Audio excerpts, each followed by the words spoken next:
বাচ্চারা তোমরা সবাই কেমন আছো? খুব ভালো ম্যাম। তোমাদের জানি কালকে কি পড়া ছিল? ওই খাইছে রে, আমার তো পড়া মনেই নাই।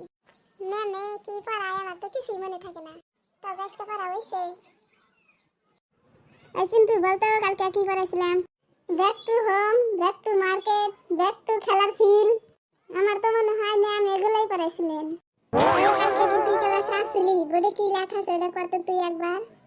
আমি তো কালকে আসছিলাম না, পরশুদিন আসছিলাম। ম্যাম বোর্ডে স্কুল টু ব্যাক লেখা আছে। এই তুই বলতো আড্ডা শুদ্ধ হয়েছে নাকি?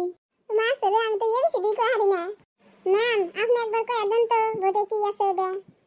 খাইছে রে, আমিও তো জানি না এটা কি হবো, কি কম হবো।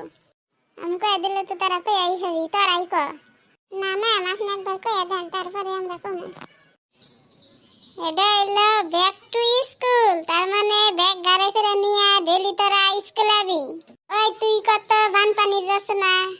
আমি যে কি করুম, পড়ছি তো আমি গরুর রচনা, এখন বানপানির রচনা আমি কেমনে করে কম ম্যাম রে? ম্যাম আমি বানপানির রচনা করতেছি।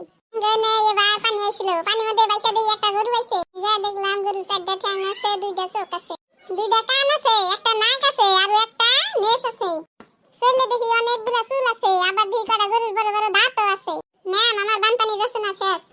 এই তুই বানপানির রচনা করলি না গরুর রচনা করলি কতবার? ম্যাম আমি বানপানির রচনাই তো কইছি। বানপানি কারে কইতে চিনোস? ম্যাম গরুর এই তো বানপানি কয়, আমি তো ছোট থেকে শুনে আইছি গরুর পানি খায়, ওটা এই কয় বানপানির রচনা।